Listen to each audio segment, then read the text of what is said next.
Assalamualaikum warahmatullahi wabarakatuh. Selamat berjumpa di YouTube channel Realita TV di acara Sarita Sarinya Berita. Ya, beberapa hari ini memang kita sibuk ya dengan berita tentang demonstrasi dan tampaknya sekarang sudah mulai mereda ya dikarenakan masyarakat sudah benar-benar mengetahui atau aware ya, sadar bahwa ini memang sudah ada yang memprovokasi, ada penyusup sehingga insya Allah tidak akan menjadi besar seperti tahun 98. Bahkan ojol-ojol sudah bergotong royong begitu ya memperbaiki halte-halte yang dibakar. Nah, meskipun tentu saja ini tidak akan menghapus ya luka akibat demonstrasi kemarin, termasuk juga korban jiwa yang berjatuhan, sehingga semangat perjuangan ini masih terus dihembuskan ya, karena pada nyatanya meskipun situasi sudah mereda tapi belum ada hasil apa-apa yang dicapai selain Sahroni mundur mungkin ya. Belum ada target, belum ada ya tuntutan mahasiswa maupun aktivis. Yang pasti Kapolri masih Listio Sigit begitu ya, dan menteri-menteri yang terafiliasi dengan Jokowi juga masih bercokol begitu ya. Jadi sebenarnya belum ada perubahan apa-apa ya, dan ini kemudian muncul tapi spekulasi tentang siapa di balik demonstrasi kemarin ya. Hari ini gencar ini ya, seperti dihembuskan begitu ya analisa dari media Rusia Sputnik atau apa begitu ya, bahwa ini adalah asing, George Soros dan lain sebagainya ya. Apapun itu ya, ini tampaknya analisanya kejauhan ya, karena di depan mata sendiri memang kita banyak sekali masalah yang dihadapi di pemerintah di Indonesia ini, dan banyak juga yang bisa menjadi alasan ya memperoleh keuntungan dari demonstrasi kemarin ya. Mungkin kalau digambarkan ini, kita ini seperti apa ya, maju kena mundur kena ya. Ada masalah dengan pemerintah Prabowo, tapi jika Prabowonya mundur, jauh lebih bermasalah lagi nanti ya gantinya itu ya. Nah ini kira-kira kita akan membahas seputar situasi terkini. Yang jelas ini masih hangat, bahkan di media sosial rame-rame sekarang upload foto profile pink hijau. Makanya sekarang saya pakai pink hijau ya, brave pink dan hot green. Ini kurang hot greennya ya. Ini kan diambil dari pink adalah jilbab Ibu Ana begitu ya, yang berani melawan aparat waktu itu dalam demonstrasi di garda terdepan begitu ya Ibu Ana. Kemudian hijau tentu saja ini untuk mengingat almarhum Afan ya, korban ojol yang dilindas. Dan beredar juga baru-baru ini videonya bahwa ini yang harus diusut tuntas ya, karena sampai saat ini tewasnya ojol ini juga dikatakan tidak ada pelanggaran HAM begitu ya. Padahal banyak video yang juga pertanyaan yang besar ya, mengapa Afan waktu itu tiba-tiba jatuh ya. Nah ini ada video di angle lain, ada yang mengatakan ada orang berbaju putih-putih yang mendorong begitu ya, sehingga Afan ini terjatuh, atau ada lain yang pasti harus diusut tuntas seharusnya ya. Kenapa sudah tahu ada tank tiba-tiba Afan ini jatuh begitu ya, sehingga mudah dilindas. Nah ini tidak bisa dilupakan begitu saja. Yang pasti keluarga dan rakyat Indonesia menuntut ini diusut tuntas begitu ya. Baik, kita akan lihat bagaimana pandangan bapak-bapak narsum yang hadir saat ini tentang situasi terkini. Pastinya ada Bang Marwan Batubara. Assalamualaikum Bang Marwan. Assalamualaikum warahmatullahi wabarakatuh. Ada Pak Muhammad Ismet ini ya dari Petisi 100. Assalamualaikum. Dan kemudian ada Lim ini dari KISDI, Komite Indonesia untuk Solidaritas Dunia Islam ya, KISDI ya. Assalamualaikum Lim. Waalaikumsalam. Ya, and the one and only mantan dan Jengkopassus Pak Narko. Assalamualaikum Pak Narko. Waalaikumsalam warahmatullahi wabarakatuh. Iya, ini tentunya ke Bang Marwan dulu nih. Bagaimana nih Bang Marwan? Ya, silakan. Ya, jadi Assalamualaikum warahmatullahi wabarakatuh. Langsung lompat. Alhamdulillahirrahmanirrahim. Allahumma sholli ala sayyidina Muhammad. Ya, jadi saya kira kalau dihitung mundur itu mulai tanggal 25 Agustus ya. Ada demo yang masih damai. Dari mahasiswa, kemudian ada dari buruh, tapi 29.30 kalau tidak salah itu, kalau tidak salah juga Afan itu meninggal tanggal 29 Agustus. Di situ mungkin puncaknya, tapi besoknya juga masih ada bakar-bakar, termasuk menyerbu beberapa kantor polisi, termasuk Brimob yang ada di Kuitang ya. Jadi itu sudah menjadi pengetahuan publik secara umum, secara nasional, mungkin juga secara global. Nah, yang jadi masalah kan ini banyak spekulasi bahwa di samping demonstran yang murni awalnya berjuang, terutama dari mahasiswa, kemudian dari buruh, lalu juga dari masyarakat secara umum, itu spekulasinya adalah banyak penumpang gelap. Salah satu yang diperkirakan itu adalah PKI Gaya Baru. Ada orang-orang rezim Jokowi. Lalu ada juga yang menyebutkan ada agenda Amerika. Nah, kita tidak tahu mana yang benar. Bisa saja itu semuanya benar. Tapi yang jadi isu kita adalah bahwa demo yang sudah berlangsung berbulan-bulan mungkin ya, sejak Pak Prabowo dilantik, atau malah yang besar itu saya kira juga terjadi waktu Jokowi masih berkuasa. Ini demo ya sudah hal yang biasa, tapi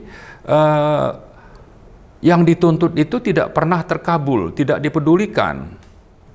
Nah, jadi karena itu saya kira jangan juga sampai nanti Prabowo dan masyarakat, terutama juga ormas-ormas Islam ya, pimpinannya dan juga pimpinan partai yang diundang Prabowo ke istana, jadi ada pimpinan partai ya, ada ormas yang kalau tidak salah itu datang ke Hambalang. Ini kan setelah kejadian tanggal 31 terutama 30-31 itu ingin diberi informasi sambil dirangkul, sambil juga diajak untuk mengamankan situasi, untuk menunjukkan bahwa ini sesuatu yang kritis, mari kita hadapi sama-sama, ada upaya pecah belah, ada anarkisme.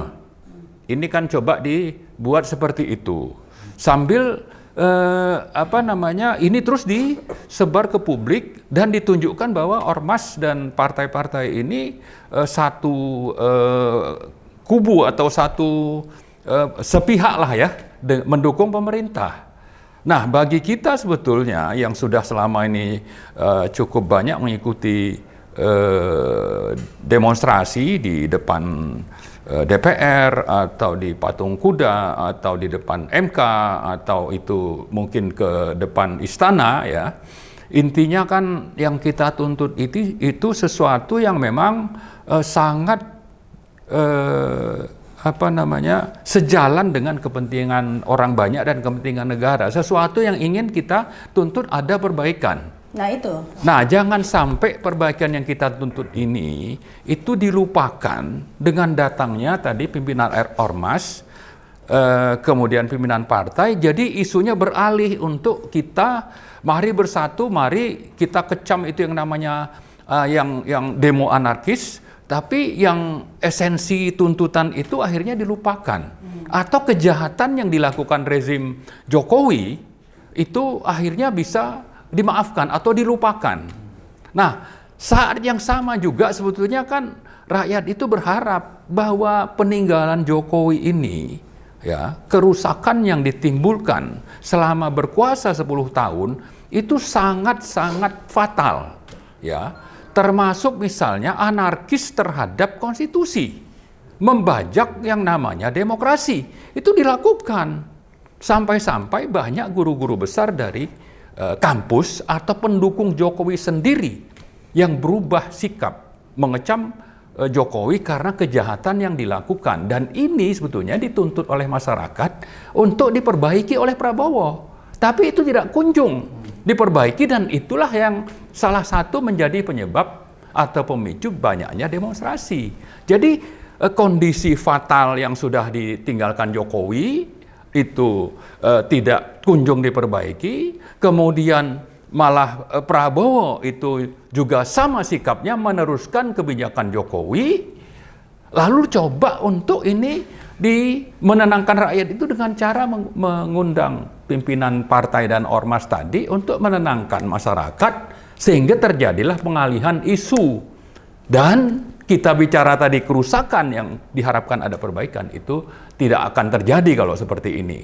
Apalagi misalnya kita membaca berita minggu lalu karena demonstrasi atau yang anarkis atau apalah namanya itu, Prabowo itu membatalkan rencana menghadiri undangan dari pemerintah Cina. Tapi kok kemarin itu ada berita bahwa mungkin dianggap situasi sudah aman, Pak Prabowo malah datang ke Cina itu jadi berangkat. Ya, dia menganggap sudah tenang. Tapi bagi kita, bagi rakyat, bagi aktivis yang selama ini sudah bersuara, sebetulnya masalah itu masih tersisa, masih sangat tidak ada perubahan. Salah satunya yang kita tuntut misalnya Listio Sigit Prabowo, ini kejahatannya mendukung atau menjadi operator lapangan dari oligarki hitam di berbagai daerah, terutama misalnya yang ada di PIK 2 atau di Rempang. Ini sudah sangat nyata bagaimana misalnya sepak terjang dari Polri yang dipimpin oleh Sigit ini, yang sudah begitu banyak tuntutan untuk diminta mundur, termasuk juga wafatnya misalnya Afan Kurniawan salah satu itu, lalu muncul lagi minta Sigit itu mundur, itu kan kelihatannya tidak terjadi gitu. Dan itu artinya apa? Artinya bahwa Prabowo memang meneruskan apa yang menjadi warisan kejahatan anarkisme yang dilakukan oleh Jokowi terhadap konstitusi. Dan ini saya kira tidak bisa kita diamkan. Oke, kita tidak akan anarkis, tapi saya kira aksi demonstrasi kalau perlu kita sebut sebagai revolusi itu harus dilanjutkan. Kalau tidak ya kita akan semakin parah situasinya, karena kebohongan pemerintah ini ternyata juga bisa menjadi penjelas sikap Prabowo itu. Misalnya ekonomi katanya pertumbuhannya di atas 5%, padahal itu manipulasi, dan ini sudah dilaporkan oleh Selios misalnya ke lembaga di PBB, atau disebutkan sekarang sudah ada 23 juta peserta MBG, padahal itu sesuatu yang mungkin dibesar-besarkan. Ya, banyak hal-hal yang sebetulnya manipulatif yang dilakukan oleh pemerintahan Prabowo ini, yang tidak disadari bahwa sebetulnya rakyat itu paham. Jangan terus berbohong lah. Ya, ini ya kan? Paham, tapi rakyat paham, tapi mungkin ke distract begitu ya. Ya, istilahnya desperate mungkin ya. Sudah putus asa ini kita ini, tidak bisa apa-apa. Mungkin begitu. Iya, putus asa, tapi akhirnya kan Indonesia ini kan paling mahir dalam pengalihan isu ya, isu ya, gitu betul, kan. Itu kan betul. juaranya kita ya. Ya, ya. Ya, tapi memang alhamdulillah tampaknya masyarakat Indonesia ini sudah benar-benar paham ya, udah cerdas-cerdas ya. Bahkan di Bekasi, Sumarekon itu bapak-bapaknya sudah jaga kompleks semua, nggak mungkin ada penyusup masuk dan lain sebagainya. Tapi ini yang menjadi pertanyaan adalah kemana ormas-ormas Islam begitu ya ketika ramai ini ya kan? Ya, jadi saya ingin menambahkan sedikit bahwa ormas-ormas ini diundang, dipanggil, lalu sama-sama seperti core bersama oleh pimpinan ini, termasuk juga partai, bahwa mereka mengecam anarkisme. Yang kita juga setuju itu. Tapi waktu saya sebut tadi bahwa Jokowi sudah anarkis terhadap konstitusi, itu nggak dikecam. Pancasila, kemana saja mereka selama ini gitu, ya kan? Dan ini mestinya mereka juga menuntut pemerintahan Prabowo.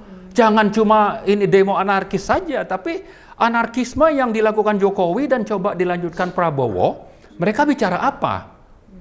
Ya, jangan jadi alat politiknya Prabowo saja, lalu mereka bersuara. Kita tidak mau seperti itu ya. Kalau memang seperti itu, nanti juga tidak ada pengikutnya nih ormas-ormas. Meskipun kita mengapresiasi lah, tapi saya kira jangan cuma sepotong, dan apalagi jangan sampai dimanfaatkan untuk kepentingan politik, lalu lupa esensi bahwa yang dihadapi ini adalah masalah rakyat, masalah bangsa, masalah negara yang sangat serius. Ya, gitu. Itu memang yang terasa hilang ya dalam demonstrasi kemarin ya. Tampaknya ini masyarakat Indonesia itu bergerak sendiri-sendiri. Ada Ibu Ana lah, ada siapa bergerak sendiri. Tapi ormas Islamnya sendiri itu tidak ada. Tidak gitu. jelas. Ya, itu yang hilang ya.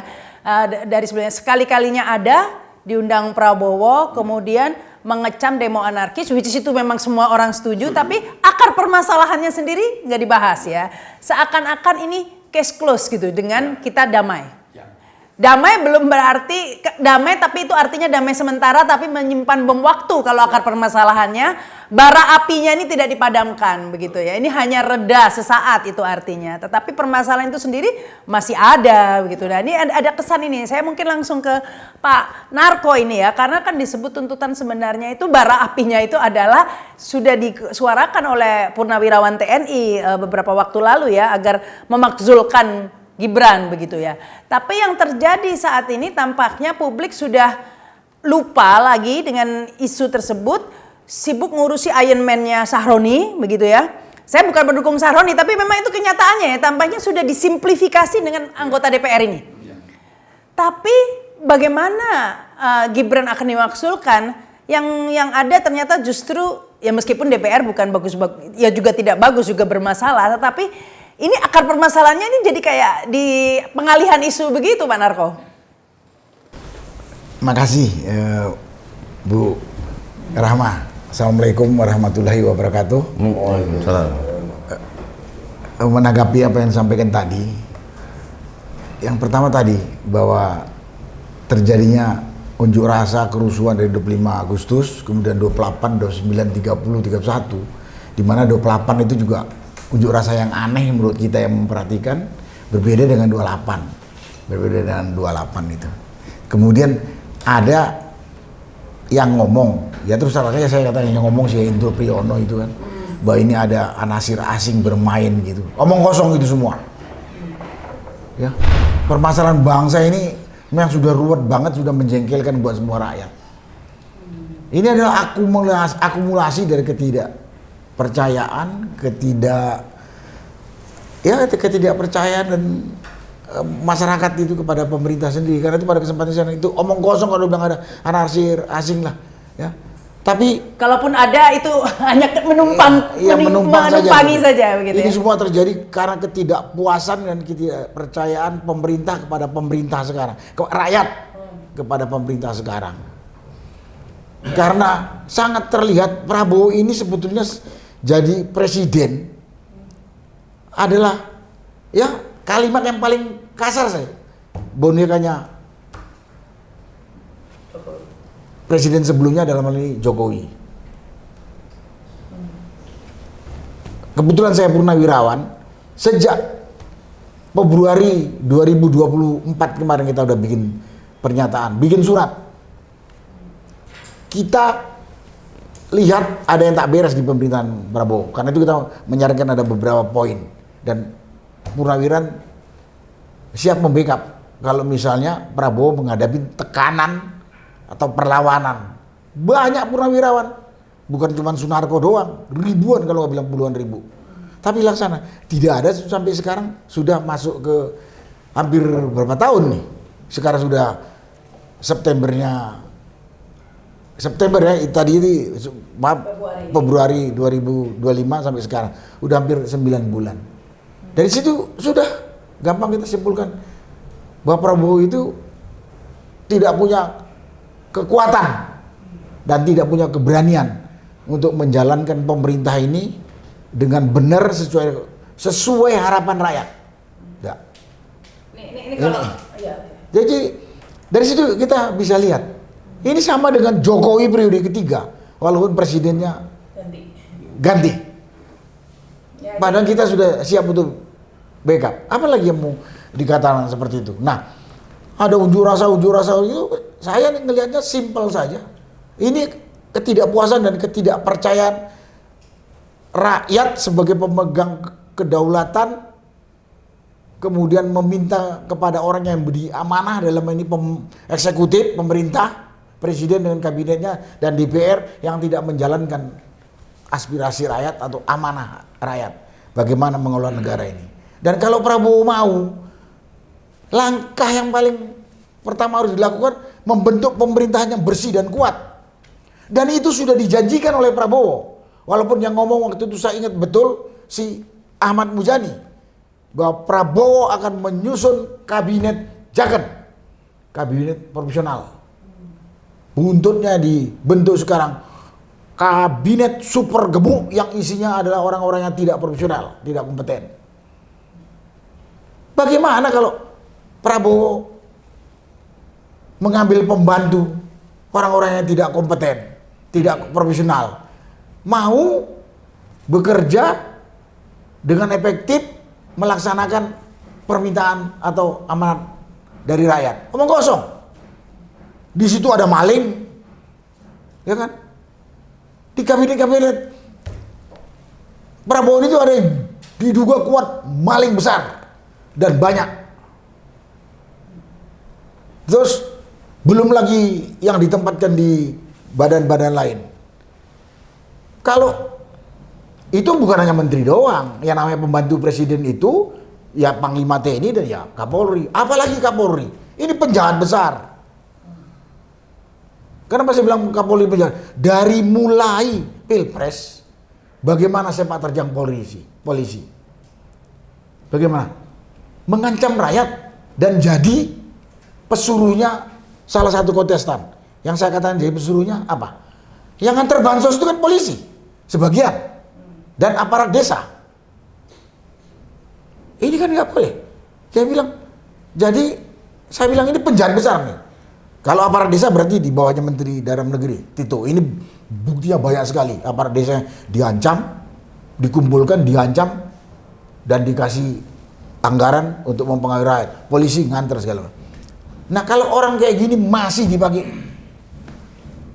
Prabowo, di samping menteri-menteri yang diduga maling tadi, di samping terus dipanggil orang ini, jangan berharap kalau Prabowo itu akan bekerja untuk rakyat. Nggak bisa.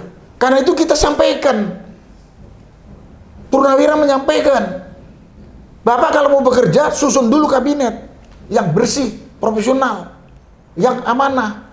Lalu kalau tadi yang diduga maling besar, banyak buktinya, yang dua penjahat besar, Mendagri tadi dengan aparatnya dalam pemilihan. Terus saya ingat apa yang pernah disampaikan oleh salah satu YouTuber terkenal kita, Refli Harun. Tak ada yang kebaikan yang bisa diharapkan dari pemimpin yang mendapatkan kedudukan dengan cara-cara curang. Dan itu benar banget, terbukti sekarang. Jadi kalau kemarin unjuk rasa itu, yang memang bisa dari seperti yang disampaikan Pak Marwan tadi, udah dari segala komponen. Tapi intinya adalah orang-orang yang sudah kecewa dengan pemerintah yang nggak mau mendengarkan apa yang tadi disampaikan. Itu sudah pasti, tapi kayaknya rusuhnya memang ada yang menyulut kalau anarkisnya itu ya. Anarkis bakal kecil. Itu kecil dibandingkan dengan anarkisme yang dilakukan Jokowi yang disampaikan oleh Pak Marwan tadi. Anarkis terhadap undang-undang, dia rubah seenak perutnya. Sistematis ya. Dari mulai undang-undang MK, undang-undang Minerba, undang-undang Cipta Kerja atau Cilaka Kerja itu. Ini kan anarkisme terhadap rakyat. Karena yang dirugikan rakyat nih. Yang diuntungkan hanya para pengusaha-pengusaha yang ini. dan penguasa culas. Ya, pengusaha culas. Contoh, apa sih susahnya Prabowo? Prabowo ini cuman apa ya? Susah saya ngomongnya kali. Gini, penindasan masih terjadi terhadap rakyat kecil oleh para oligarki hitam atau pengusaha rakus. Tadi udah disampaikan. Contohnya Tangerang Utara, katanya PSN udah dihapus, penindasan Masih lanjut. berlanjut dan tidak ada pengembalian lahan yang sudah dirampas secara paksa. Di Rempang sama, di Kartanegara, di Kutai Kartanegara masih terjadi dan di tempat lain. Apa susahnya? Dari situ kelihatan bahwa Prabowo ini apakah memang dia buta terhadap informasi ini atau memang dia takut pada oligarki. Dua itu aja kemungkinan. Tapi kalau menurut saya takut pada oligarki. Ya, dan Jokowi ada di belakang oligarki itu. Jadi saya berharap adanya unjuk rasa kemarin itu yang namanya 25, 28 dan seterusnya itu harusnya membuka mata dan pikirannya Prabowo dan para menterinya. Karena kalau masih juga terjadi,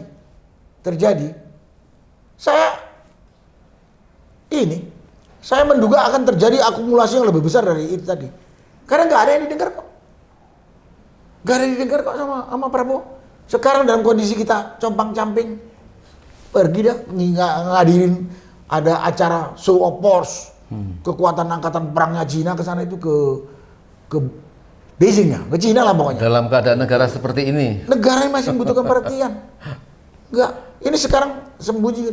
Saya jadi ingat 98, waktu itu kan Pak Hartonya juga ke Mesir, lagi nggak ada. Ini kayaknya skenario mau dibuat 98 nih, jangan-jangan ya teman-teman ya. Ya, saya nggak tahu lah. Tapi saya berharap di sini sekarang pemegang kekuasaan itu Prabowo. Kalau menurut saya susun dulu kabinet kerjanya. Orang-orang pinter, jujur, amanah. Pinter, jujur, amanah, nggak pembohong. Amanah itu dengeri suara rakyat, termasuk DPR. Selama itu nggak omong kosong. Selama itu nggak omong kosong apa yang disampaikan rakyat nggak. Ya tunggu rakyat meledak. Itu yang bisa saya sampaikan. Dan banyak lagi. Di samping itu memang mereka itu ya kadang-kadang memutarbalikkan fakta atau membelokkan masalah dengan cerita yang macam-macam. Kok nggak mau ngeliat muka sendiri? Makanya saya pikir atau perlu dibelikan cermin yang besar di Depan istana ya? bukan ya di depan istana, di depan kantor para pengelola negara ini, supaya ngaca gitu. Gue ini udah kerja bener nggak untuk rakyat? Karena dia diangkat dan digaji oleh rakyat gitu. Kalau enggak, ya nggak perlu digusur. Perlu digusur. Itulah yang bisa saya sampaikan, Bu Rahma. Terima kasih. Ya, tapi Pak Narko tadi mengungkitkan polanya bansos dibagikan, kemudian akhirnya semua dikondisikan. Nah, itu yang dikhawatirkan sebenarnya ya dengan demonstrasi kemarin ya. Karena seperti ada diarahkan begitu ya, setelah ada suara pemakzulan Gibran ya termasuk oleh Purnawirawan TNI. Kemudian DPR ini seperti kayak memang disasar ya. Sebenarnya kenaikan tunjangan itu udah lama kan, itu yang tunjangan 50 juta itu sebenarnya udah lama kan, dari awal sebenarnya itu DPR itu sudah. Tapi seperti memang sengaja diledakkan ya. Bahkan ada joget-jogetnya itu sebenarnya konteksnya bukan saat kenaikan itu ya. Jadi seperti di ini. Nah, yang dikhawatirkan publik ini jangan-jangan ini ada skenario memang DPR-nya dilegitimasi dulu begitu ya. Kemudian agar tidak bisa memakzulkan Gibran, Prabowo-nya lengser, Gibran yang menggantikan. Nah, ini sudah terlihat kan gejalanya, Gibran sudah mulai bagi-bagi bansos di gondang dia. Nah, ini ada kekhawatiran seperti itu Pak Narko. Menurut saya boleh saja, bisa saja ada pihak-pihak yang mengkhawatirkan hal tersebut gitu ya. Apa yang dilakukan ini. Tapi semua orang sudah tahu. Ini anak haram konstitusi ini bukan soal haram secara konstitusi saja. Tapi dari sisi tampilan, dari sisi performan dirinya, ini jadi ketua RT aja nggak pantas kok. Hah? Pelangak-pelongoknya itu. Jadi kalau nanti misalnya ada yang melengserkan Prabowo tapi menaikkan Gibran, nggak khawatir saya. Kenapa nggak khawatir Pak? Saya yakin rakyat Indonesia ini mayoritas waras. Pasti bangkit semuanya. Iya. Bangkit menolak si Gibran. Pak Narko pasti turun ya. Saya juga turun kok. Saya turun pasti. Enggak. Semua orang pasti turun ke jalan saya rasa. Ini manusia nggak tahu diri dan tidak tahu malu. Dongok, tolol, melanggar aturan, tapi ingin berkuasa. Ya sak bapaknya. Korupsi lagi gitu. Koruptor lagi. Tapi karena dia masih kuat, sekarang penegak hukum dalam hal ini KPK masih belum. Tapi saya kan ketemu Ubed udah nyampaikan begitu banyak masalah itu, belum. Karena dia masih berkuasa, karena dia masih kuat. Karena kan yang ditangkap itu semua mengaku kayak seperti Nadiem. Apalagi belum kaitan dengan itu. Yang sudah dilapor Ubed tadi kan masalah-masalah korupsi, ada macam-macam lah. Iya, Nadiem, Yakult, baik semua sekarang, mengaku ya bahwa store juga begitu. Nadiem, Yakult, Budiari ya. Budiari. Udah mengatakan bahwa dia ada store. Ada tapi nggak ditindaklanjuti. Nggak ditindaklanjuti. Makanya saya bilang kalau rakyat marah sekarang, marahnya ikut dengan kepada Prabowo. Kenapa Prabowo nggak dengar itu semua? Mungkin karena sekarang Prabowo yang lagi berkuasa. Kenapa Prabowo diem saja? Takut? Nggak usah jadi presiden. Oh, sama penjahat kok takut? Ini penjahat, udah jelas penjahat. Dunia pun mengatakan penjahat si Jokowi ini. Dan Jokowi ya masuk anak-anaknya itu. Jadi, tapi kembali lagi ya, Bu Rahma bilang nanti takut kondisi-kondisi yang diciptakan oleh kelompok tertentu, terutama geng Solo, supaya memakjulkan Prabowo, terus Gibran naik. Saya nggak khawatir itu.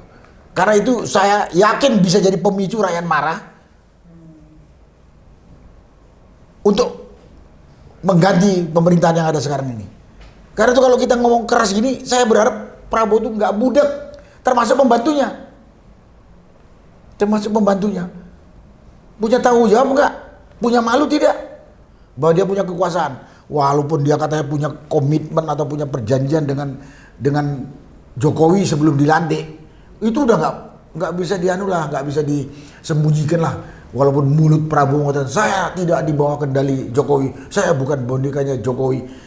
Kita kan bukan ngelihat sesuatu itu hanya dari ucapan saja kan, tapi kita ngelihat dari tindakan langkah yang dilakukan oleh Prabowo gitu.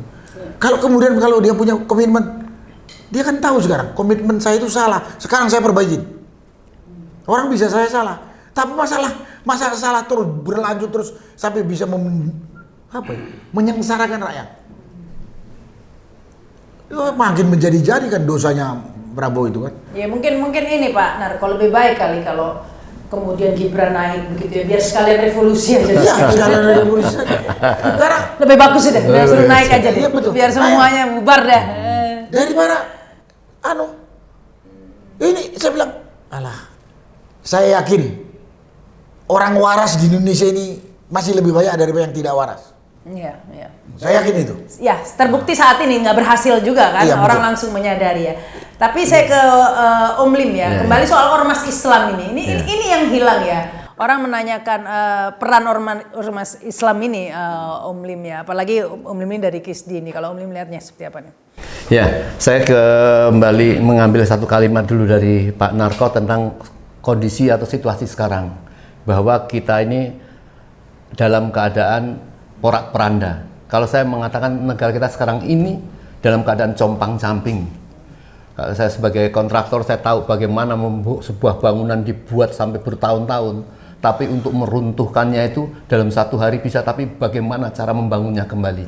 Maka kami sebagai Presiden KISI di sini, saya harus merasakan membangkitkan kita untuk ikut bangkit melawan terhadap kezoliman ini. Mengapa? Karena kami merasa umat Islam ini seperti dua sisi dalam satu mata uang. Umat Islam satu sisi kita sebagai rakyat Indonesia. Umat Islam jumlahnya hampir lebih 85%. Kalau yang menderita artinya semua rakyat, paling besar ada umat Islam. Dan bukan berarti yang tidak umat Islam menderita ini konyol. Charlie Chandra itu kurang apa? Mempunyai tanah, sudah punya hak lebih dari 30 tahun, dihabiskan begitu saja, dipenjarakan. Ini dalam keadaan compang-camping benar. Itu pemerintah buta.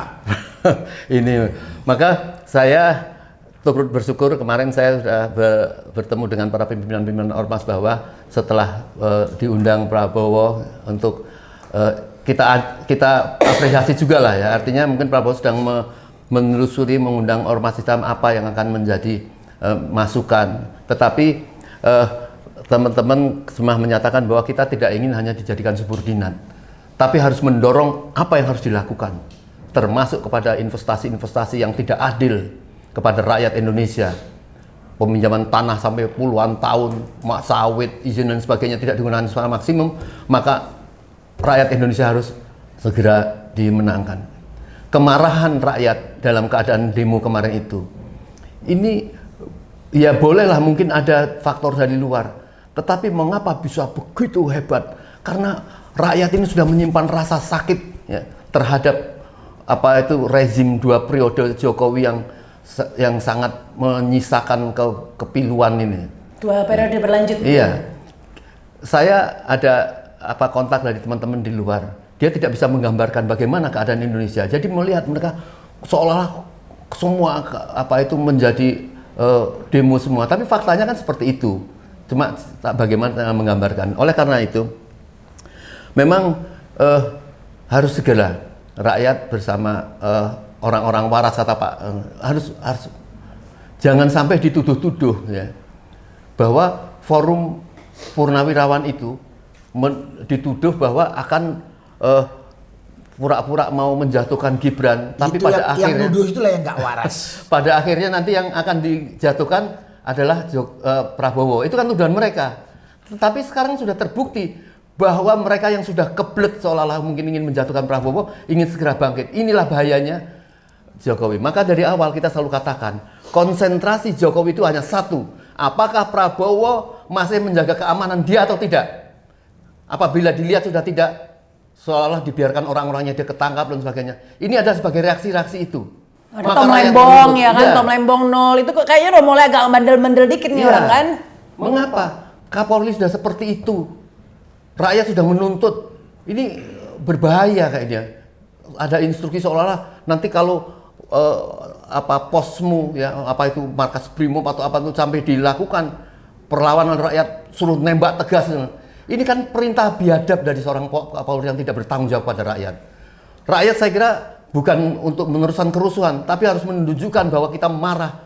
Dan Pak Prabowo apakah bisa menangkap setelah memanggil para tokoh-tokoh itu, bahwa kita juga protes, bahwa harus melakukan ini, melakukan itu. Jangan dibiarkan dia melakukan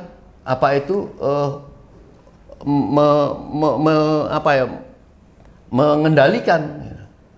Kurang bukti apa bahwa si Jokowi masih mengendalikan ini. Jadi saya kira inilah yang harus dilakukan para rakyat ini untuk mumpung ini sudah compang-camping sekalian, bagaimana merekonstruksi lagi. Ya memang berat selama ini rezim ini kan sudah rezim tirani. Tirani itu sudah tidak dikontrol, termasuk DPR pun tidak bisa mampu mengontrol, sehingga orang marah kepada DPR juga. Nah, tetapi bahayanya karena banyak potensi ini, kemungkinan banyak orang yang menunggangi untuk menuruti keinginan-keinginan mereka. Oleh karena itu, kita sepakat bahwa rakyat itu tetap menuntut pengaruh-pengaruh dari rezim jahat ini harus diadili dan harus kalau tidak masih akan ada terus ini manuver-manuver liciknya itu akan terus berlanjut. Kalau Pak Prabowo kemudian berhalangan ini, apa kita rela tadi dikatakan si Gibran naik? Gue berontak. Gue berontak. Saya yakin mungkin kalau itu memang jalannya cara untuk mempercepat melakukan tapi saya sebelum ke Pak Ismet saya mau balik ke Bang Marwan dulu bentar ya. Soalnya begini loh, tadi kan sebut-sebut ormas Islam. Nah ini ada yang hilang ini nih Habib Rizik ini ya. Karena gini loh, sebenarnya kita rindu ya dulu demonstrasi ketika 212 itu ada jutaan orang boro-boro menjarah ya, rumput aja nggak rusak ya. Nah ini sekarang ini kemana ini ya? Apakah juga bergabung untuk dengan Prabowo seperti itu atau bagaimana nih Pak Bang Marwan? Ya, jadi saya mendapat info dari teman yang mendengar dari yang hadir ke Hambalang yang diundang oleh Pak Prabowo. Salah satu yang hadirlah, apakah itu ketua atau pengurus, yang intinya menyatakan bahwa ada yang nanya, ini kemana nih Pak Habib Rizik? Ya itulah mungkin sebab kalau memang tidak punya ormas, ya tidak diundang gitu. Nah, saya merasa ini bisa disengaja atau bisa karena tidak tahu ya, menyatakan pendapat seperti itu. Yang saya tahu ya, Habib Rizik itu punya sikap yang konsisten dan harusnya menjadi rujukan umat. Bahwa beliau itu cerdas dan paham ini sebetulnya sesuatu bisa menjadi jebakan. Ngapain juga datang ke Hambalang kalau untuk dijebak atau dimanfaatkan. Jadi beliau menjaga harga diri, martabat sebagai ulama, sebagai tokoh panutan masyarakat. Tidak bisa begitu saja ditipu, dikapitalisasi lah ya, dimanfaatkan oleh politik yang memang Prabowo ini lebih mementingkan agenda-agenda Jokowi dan oligarki atas nama misalnya ini untuk persatuan, ada yang anarkis, diundang itu orang-orang tokoh-tokoh ormas itu, juga partai ke istana untuk bisa mengalihkan isu sekaligus juga untuk memperkuat posisinya bahwa ini ada sesuatu nih, ini sesuatu yang memang mengganggu persatuan, ada yang anarkis, mari kita sama-sama hadapi. Lalu kejahatan yang dia lakukan minimal mendiamkan kejahatan Jokowi ini tidak digubris gitu. Nah, satu lagi yang perlu kita perhatikan, ini yang namanya ormas keagamaan. Kalau yang dari Islam itu sangat hafal, misalnya kalau melihat kemungkaran, maka rubahlah dengan tangan. Kalau tidak dengan mulut, minimal dengan hati. Tapi kalau mereka sudah tahu kemungkaran yang dilakukan oleh Jokowi, ya, bahwa Jokowi anarkis terhadap konstitusi, terhadap Pancasila selama ini, sampai-sampai yang namanya guru besar, dan banyaknya guru besar di kampus-kampus sampai ratusan yang sebelumnya itu pendukung Jokowi itu menjadi penggerak perlawanan terhadap kejahatan Jokowi ini kan sesuatu yang sangat fatal. Ini kan kemungkaran yang sangat nyata. Nah, kalau yang namanya pimpinan ormas Islam misalnya mendiamkan kemungkaran Jokowi itu sejak dulu sampai sekarang, ya, ini kan artinya yang namanya tokoh-tokoh agama Islam terutama ini ya melanggar perintah Allah, tidak menjalankan perintah tadi. Kemudian yang kedua menjadi bagian dari kejahatan itu sendiri. Nah, kita ingatkan ini kepada tokoh-tokoh ormas itu. Mari bersama rakyat untuk apa? Untuk menggugat kejahatan Jokowi dan Prabowo. Mengingatkan Prabowo bahwa kemungkaran yang dilakukan oleh Jokowi itu sangat nyata dan salah satu buah kejahatannya adalah melahirkan wapres yang memang tidak layak, tidak konstitusional untuk menjabat sebagai wapres.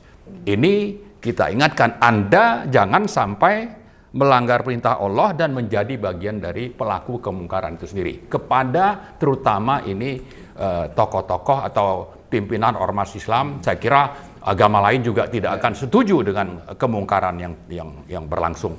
Saya kira itu mungkin tambahan. Iya, saya kira kalau purnawirawan TNI, ormas Islam semua bersatu menyuarakan, pasti umat mengikuti itu pasti. Betul, ya. betul. Tapi sayangnya ini kayaknya belum ini ya. Belum. Ini silakan ini Pak Ismail. Ya, bismillahirrahmanirrahim. Alhamdulillah wassalatu wassalamu ala Rasulillah. Terima kasih Mbak Rahma.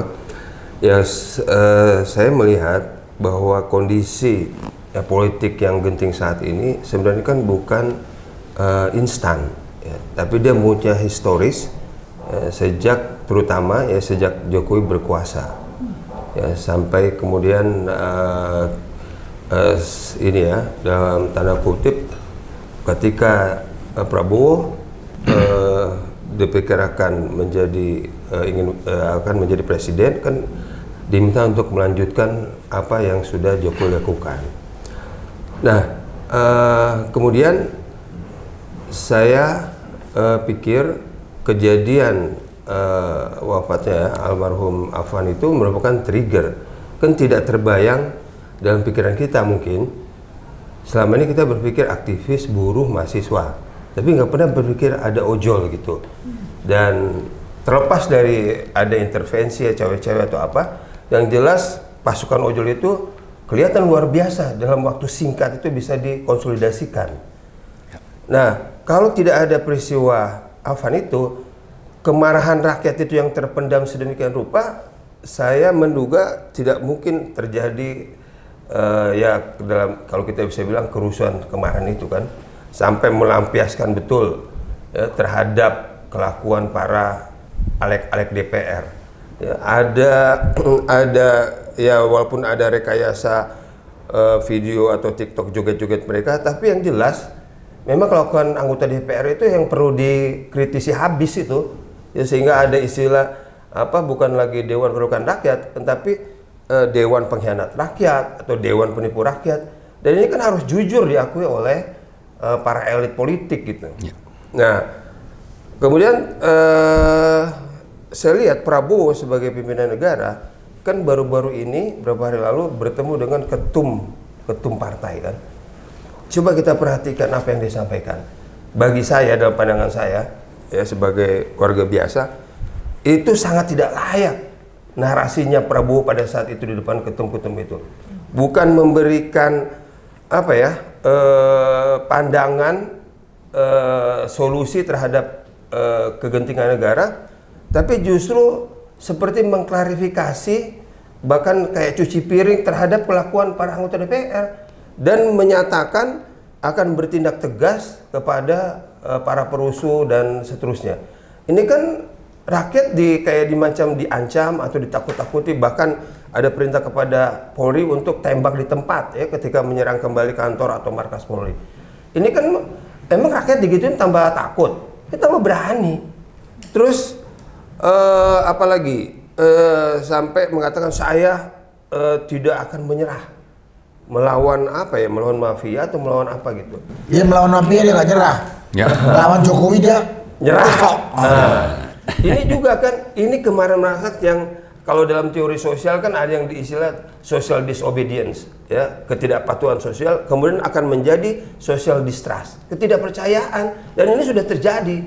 Nah, tinggal benih-benih revolusi sosial ini menurut saya, kalau salah Prabowo menangani ini, dia akan betul-betul tanpa sadar atau tidak sadar, ini akan berbalik kepada Prabowo. Sementara rakyat mengatakan maksudkan Gibran, lengserkan Gibran. Terus ini mau dibalik nih isunya, menjadi lengserkan Prabowo. Nah ini kan termul-termul tadi juga bekerja untuk melakukan itu. Kalau Prabowo tidak sensitif, tidak peka, ini pasti akan berbalik kepada dia, kan sangat merugikan. Ya sementara rakyat bisa jadi sebenarnya berada di belakang dia ketika dia memang patuh kepada konstitusi, membela rakyat sebagaimana janji orasi dia pada saat pelantikan. Kalau saya lihat dari sekian yang dia ucapkan di depan anggota DPR MPR itu belum ada terbukti signifikan. Pertama, berantas korupsi, bilang sampai ke Antartika, padahal korupsi itu ada di antara mereka gitu. Antar kita. Antara kita. Ya, Jokowi yang oleh OCCRP itu sebagai nomor 2 di dunia, kemana aja tuh matanya Prabowo sebagai presiden. Kemudian janji apa lagi? Tidak ada negara dalam negara. PIK 2, ya, itu jelas-jelas dia punya konstruksinya itu negara dalam negara. Tapi Prabowo hanya enteng aja, kebijakan dicabut lah, nggak masuk PJ, PMPN apa. Pagar laut gimana kabar? Pagar laut juga kayak begitu kan. Aguan diundang ke istana. Nah, Aduh, ya, diundang ke istana kan ya gila. sama Haji Isam ya. Aduh. Ya, dibilang sehat pikirannya, tapi kok gila banget itu ngundang oligarki, bukan untuk menyelesaikan masalah tapi dirangkul. Oligarki yang udah jelas-jelas setengah bermasalah ya. Dan sudah Iya. digugat rakyat. Nah, ini kan harusnya Itu benar-benar rakyat tidak dianggap ini kalau dipikir sinetron judulnya rakyat yang tadi dianggap. Harusnya Prabowo itu part of solution, bukan part of problem. Nah, ini dia sekarang ini tanpa sadar menjadi part of problem, meninggalkan negara dalam kondisi genting, pergi ke Beijing. Ini kepekaan, sensitivitas, empati kepada kondisi negara yang genting dan rakyat yang susah, ya kacau balau kayak begini negara, di mana coba? Nah, ini saya nggak ngerti lah. Ini betul-betul Prabowo memancing situasi yang akan merugikan dirinya sendiri. Yang kedua, sekarang sebenarnya ini momentum emas bagi umat Islam. Ya, umat Islam sejak kemerdekaan itu memiliki kontribusi yang sangat besar terhadap kemerdekaan negara ini, sehingga para ulama, tokoh Islam pada saat itu melahirkan apa yang disebut dengan Muqaddimah Undang-Undang Dasar 45 yang sangat luar biasa. Nah, sekarang kita berharap mudah-mudahan para pimpinan ormas Islam itu bisa memberikan sebuah kontribusi yang sangat signifikan, solusi bagi negara kita, dan bisa memberi peringatan tegas atau nasihat tegas kepada Prabowo, ente itu mesti sadar gitu. Ya. Nah, saya pikir ini situasinya, dan kita tidak ingin ada kesalahan yang menjadi blunder sebenarnya untuk menyelesaikan kondisi saat ini. Ini memang bayangkan ya, setelah ada demonstrasi dengan korban jiwa ini ya, memang kayak jiwa rakyat Indonesia itu memang kayak nggak ada artinya ya bang ya. Ini 8 orang ya. 10 ya? 10 orang ya. Dan diduga Masih masih banyak yang belum kembali ke rumah. Bayangkan. Apakah hilang atau melarikan diri kita nggak tahu. Hanya dengan ya udah selesai tinggal ke Beijing, bayangkan itu. Alangkah tak berartinya nyawa rakyat Indonesia ini ya. Dan apa ya, kalau kita lihat nasib bangsa ini kayaknya kata orang-orang lebih menyedihkan dari wajah Fajar Set Boy gitu ya. Ya gimana tidak ya? Kalau ngelihat DPR seperti itu DPR-nya. Presidennya seperti itu. Aparat seperti itu Kapolrinya. Terus gimana ini? Jadi mau kemana ini rakyat Indonesia ini? Semuanya ya mau kemana lagi? DPR-nya begitu, presidennya begitu, penegak hukumnya begitu.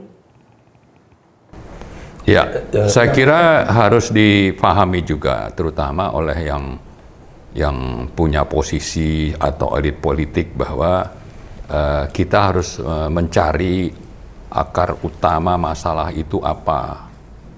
Dan saya yakin itu adalah kondisi atau kebijakan Jokowi yang sudah menjalankan state corporate crime, menjalankan kejahatan bersama oligarki hitam untuk mendapatkan manfaat sebesar-besarnya lewat kekuasaan. Setelah kekuasaan diraih, itu manfaat ekonomi keuangan otomatis akan mengikuti. Nah, itulah yang sudah terjadi. Masalah utamanya, biangnya itu ada di Jokowi dan konglomerat hitam, termasuk pembantu Jokowi sebelumnya waktu dia masih jadi presiden, dan menteri-menteri yang sekarang masih dijadikan menteri oleh Prabowo. Ini masalah yang harusnya Prabowo itu memulai dengan langkah yang sangat mendesak, yang sudah salah satu itu menjadi poin tuntutan dari Purnawirawan. Dari 8 itu, misalnya salah satu yang penting adalah reshuffle yang namanya menteri-menteri warisan Jokowi. Yang kedua yang penting adalah poin 8. Bagaimana supaya Gibran itu segera dimakzulkan. Nah, ini langkah-langkah yang kalau sudah tahu masalahnya, maka Prabowo harus lakukan. Dan itulah yang sudah kita suarakan selama ini. Sejak dari dia dilantik, lalu 3 bulan kita ada diskusi untuk, ya sudah, kita kasih waktu 6 bulan, lalu 6 bulan lewat, kita kasih 1 tahun. Jadi sudah terlalu lama ini kita kasih, kalau main bola atau apa itu, atau dalam pertandingan itu dikasih pur dulu lah ya. Anda sudah dikasih 1 tahun ini, menjelang 1 tahun, kita ingatkan sebelum nanti 1 tahun, orang sudah sampai kepada titik muak, dan sudah menjadi titik untuk melakukan perlawanan revolusi. Nah, kita mau Prabowo itu mencamkan ini dan segeralah eksekusi. Mulailah pertama itu pecat yang namanya Sigit Kapolri, lalu menteri-menteri seperti Tito, Budi Gunawan, kemudian Zulkifli Hasan.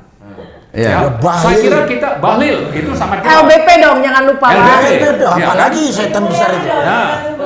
Ya, tapi juga saya kira DPR itu pimpinannya, terutama partai-partainya, itu harus diperingatkan bahwa partai ini sudah dikooptasi oleh Jokowi melalui politik sprinting. Ya, Banyak sprinting dan sekali, sandra, banyak sekali kasus-kasus korupsi yang mereka lakukan. Hampir semua partai itu dipegang kartunya sehingga tidak berdaya. Nah, di sisi lain, misalnya mereka memanfaatkan posisinya yang dijamin konstitusi, misalnya punya hak budget dalam menyusun APBN, tapi juga memanfaatkan posisi itu untuk mendapat keuntungan yang sangat besar dari apa yang mereka terima tiap bulan. Yang disampaikan itu sekitar 230 juta. Ini kan karena memang mereka punya kekuasaan yang tidak terkontrol, karena dijamin konstitusi, tapi tidak pakai moral. Ya kan, ada rakyat sedang susah, negara hutangnya sudah ribuan triliun, tapi masih itu seolah tidak dianggap. Ya, mereka nikmati posisi itu untuk bagaimana mendapat uang dari APBN dari rakyat sebanyak-banyaknya. Nah, kita kira-kira 2 minggu yang lalu ke BAM DPR. Di situ ada diaspora, Pak John, saya lupa nama lengkapnya, itu tinggal di Amerika. Dia katakan di Amerika itu setahun mereka menerima sekitar sebulan itu 100 juta, 99, berapa juta per bulan. Di kita 230 juta. Ini kan sesuatu yang sangat tidak pantas ya. Amerika negara maju, gaji DPR-nya itu hanya 99 juta. Kenapa di kita kok bisa tega seperti itu? Nah, artinya, padahal itu dolar ya. Bukan, maksudnya sudah di kurs. Lah ya, maksudnya di dolar itu nggak besar 99 juta itu kalau di kurs ke dolar. Jadi di sini kan sudah sangat nyata ya kebusukan di DPR itu dari partai-partai itu sudah korupsi, disandra sehingga tidak bersuara untuk kepentingan rakyat. Begitu punya kesempatan mengatur budget sendiri justru ngeruk uang rakyat lewat APBN dan bawa pulangnya setiap bulan itu 230 juta. Nah, dan saya kira yang disebut-sebut pimpinan partai seperti Golkar atau PAN atau yang lain-lain itu kan sudah sangat nyata. Kalau bicara akan ada proses di pengadilan, alat buktinya itu sudah sangat lengkap. Tidak pernah dieksekusi yang namanya Erlangga Hartarto. Ya kan, hampir ditangkap kasus mafia CPO, minyak. Tapi kan tidak ditangkap. Nah, orang yang seperti inilah yang ada di partai-partai itu. Salah satu contoh. Dan itulah yang dimainkan ya. Betul, jadi artinya oke, itu menyulut kemarahan, tapi sebetulnya mereka juga harus introspeksi dan melakukan perbaikan. Jadi intinya kita mau Prabowo sadarlah bahwa Anda masih didukung rakyat, tapi sampai mungkin setahun ini. Ya, kalau Anda masih juga menjalankan pemerintahan sesuai dengan agenda Jokowi, takluk di bawah Jokowi dan tidak berani sedikit pun misalnya mengutak-atik Sigit atau menteri-menteri lain yang dititipkan oleh Jokowi, memang Anda juga pantas untuk dimaksudkan seperti Gibran. Sudah tidak ada harapan dari rakyat untuk Anda tetap berkuasa. Ini pesan kepada Pak Prabowo. Sama juga dengan partai, gantilah pimpinan partai yang korup itu, yang memang disandra sama Jokowi, untuk supaya partai itu menjalankan fungsi sebagai wakil rakyat sesuai dengan konstitusi. Kalau sekarang mereka nggak akan mau turun dari ketua partai. Kalau turun ditangkap kan? Iya, maksudnya mereka sekarang berfungsi itu mewakili diri sendiri dan mewakili oligarki hitam, penjahat-penjahat konstitusi, dan membiarkan terus yang namanya produk dari pembajakan konstitusi yang namanya Gibran. Di partai diam nih. Kita mau supaya mereka bersuara menyambut tuntutan dari purnawirawan TNI. Ini nerima saja tidak berani. Ini wakil rakyat seperti apa ini?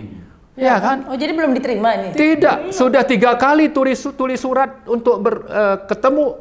Apakah itu fraksi atau komisi? Tidak ada yang, atau juga partai. Tidak ada yang mau menerima. Bagaimana sebagai katanya wakil sudah rakyat? diterima MPR itu enggak tadi belum. Suratnya sudah diterima. Suratnya Responnya belum ada. Jadi gini ya, kalau bisa diibaratkan ini Indonesia ini sudah kayak diserang kanker. Kita tahu lah kankernya siapa ya, kankernya itu, dan itu udah menyebar ke semua. Ibarat stadium 4. Nah, bener kata Pak Narko, Pak. Kalau udah stadium 4 nggak ada tindakan tegas bisa lewat kan, Pak? Kalau nggak di kemo atau apa gitu kan. Saya tambah sedikit soal Kapolri ya. Kita kan harus, ini jadi tantangannya besar. Kenapa Prabowo susah banget mengganti Kapolri yang sudah menyebabkan kerusuhan kemarin korban jiwa. Kalau saya bilang bukan susah, takut.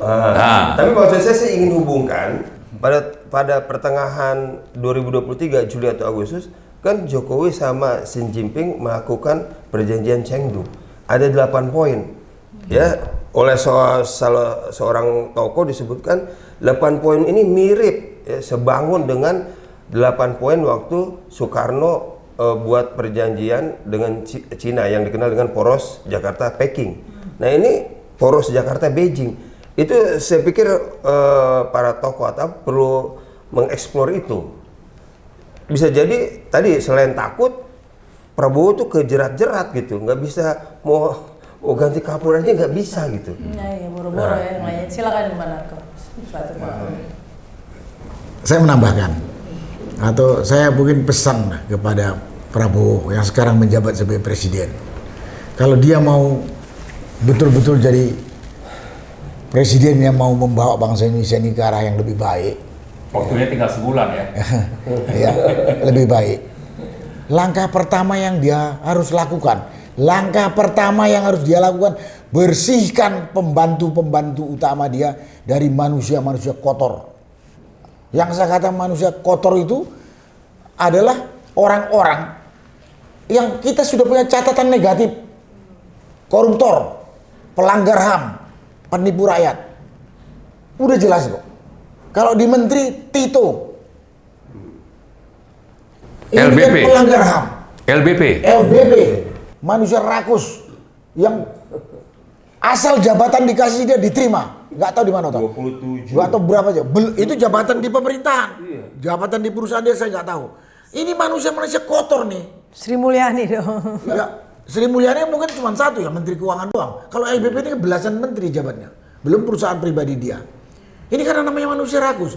Kalau kita punya pembantu manusia rakus kayak apa? Manusia kotor kayak Tito.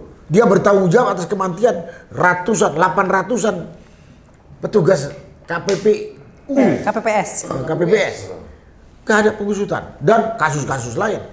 Sigit. Kasus Kanjuruhan. KM 50, Tito mungkin masih kan. Ini kan manusia kotor ini masih tetap dipakai oleh Prabowo. Jangan berharap Prabowo itu bisa efektif melaksanakan tugas yang diemban dari rakyat atau dari konstitusi. Termasuk menteri yang didudukan korupsi. Karena itu bersihkan ini ganti dengan orang-orang bersih, profesional atau kompeten, jujur. Kalau enggak bakal. Apapun risikonya harus dilakukan oleh Prabowo. Mati. Lah mati itu urusannya Tuhan kok. Ya, Dan rakyat akan ada di belakang Prabowo. Kalau dia melakukan itu kan. Kalau dia lakukan apa yang dikatakan rakyat dukung. Saya mewakili rakyat. Saya mewakili rakyat nyampaikan. Tapi kalau dia tetap pakai orang-orang busuk, kita mau gimana percaya? Bagaimana kita percaya? Karena itu saya katakan langkah pertama yang dilakukan bersihkan pembantu-pembantu dia dari orang-orang tolol, rakus, kotor, jahat. Cari orang yang pinter atau kompeten, jujur, amanah. Dan banyak di Indonesia orang seperti itu. Kalau dia masih nggak berani melakukan itu, jangan berharap dia bisa laksanakan amanah yang dia terima dari rakyat sebagai presiden. Nggak bisa. Bahas dia dijegal sana sini. Setelah itu baru perbaikin sistem. Karena kalau orang kotor suruh memperbaiki sistem, nggak akan bakal diperbaiki. Orang kotor tidak akan mau disuruh memperbaiki sistem. Mau kembali ke Undang-Undang Dasar 45, mau perbaikin lagi Undang-Undang Minerba yang menguntungkan asing-asing dan oknum, memperbaiki Undang-Undang Cilaka Kerja yang mengisap darah buruh, menguntungkan pengusaha. Undang-undang MK hanya untuk mengamankan ini, gak bakal. Karena itu saya, kalau dikatakan saya, bersihkan dulu orang-orang ini, baru perbaikin sistem. Salah satu juga yang harus dibersihkan, di samping itu, ya wakil dia yang Sumber masalah gitu. yang sangat tidak kompeten. Ya anak haram, namanya anak haram kok. Mana mungkin kan? Nah, kalau udah pembantu dia bagus, baru kita berharap. Ada istilah yang paling sederhana. Kalau kita mau menyapu, pakai sapu kotor, jangan berharap akan jadi bersih. Nah, sekarang dia pembantunya kotor. Ya kan? Nah, dan kalau dia menghadapi Orang bersih nggak akan milih pembantu kotor. Nah, berarti kalau yang itu berarti Prabowo juga kotor dong. Lah itu beberapa yang bilang kan, kesimpulannya orang bersih nggak mau ngambil orang kotor. Berarti kotor. Jadi kalau gitu jangan menyesal kalau rakyat ngamuk, termasuk saya. Ini negeri kita bersama kok, bukan negeri dia sendiri. Nah itu menurut saya pesan saya. Satu, ganti itu orang-orang, baru perbaikin sistem. Buktikanlah komitmennya ya. Dan itu kan dia yang ngomong sendiri, jangan omong-omong doang. Nggak ada bedanya, dia cuma beda gaya dengan Jokowi. Jokowi janji ini nggak dikerjain. Ini juga janji kan, tapi gayanya saja beda. Karena kalau Jokowi pelangak pelongo, kotor pelangak pelongo, ini kalau ngomong pinter banget. Tapi kok nggak direalisasikan, nggak dilaksanakan. Outputnya sama aja. Outputnya sama saja. Karena itu kalau tanya apa yang perlu saya sampaikan ke sana. Ganti pembantunya dari orang-orang kotor, rakus, busuk. Baru perbaikin sistem. Yakin saya rakyat di belakang dia. Kalaupun nanti tahu-tahu dia mengadain perlawanan, dia mati, itu mati kesatria, dicatat di sejarah. Ada presiden yang membela rakyat. Bukan seperti sekarang, presiden omong-omong doang. Itu aja. Melanjutkan narasi dari Pak Marwan dan Pak Narko ini tentang penyelamatannya. Ini sebenarnya mudah sekali tuntutan rakyat, dan Pak Prabowo sudah tahu membereskan orang-orang yang dipaksakan tadi, sebenarnya menteri-menteri yang jelas bikin masalah, dan dia akan setiap saat akan menjegal Prabowo dengan mudah. Contoh Bahlil dan sebagainya sudah banyak buktinya.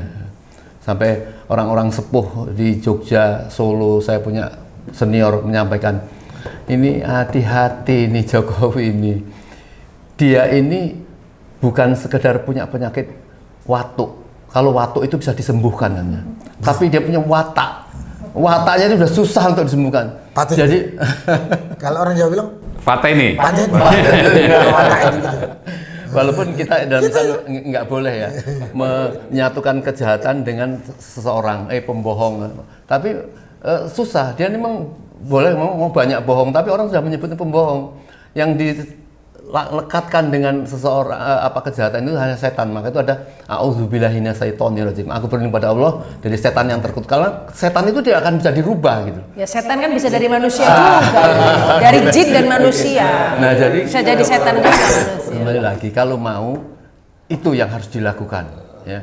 Karena yang akan tampil lagi, dia sudah ingin sekali tampil itu bukan hanya sekedar katakanlah Gibran mengganti, tapi dia akan bermain lagi. Ini yang akan menjadi porak-poranda Indonesia yang tidak akan selesai-selesai.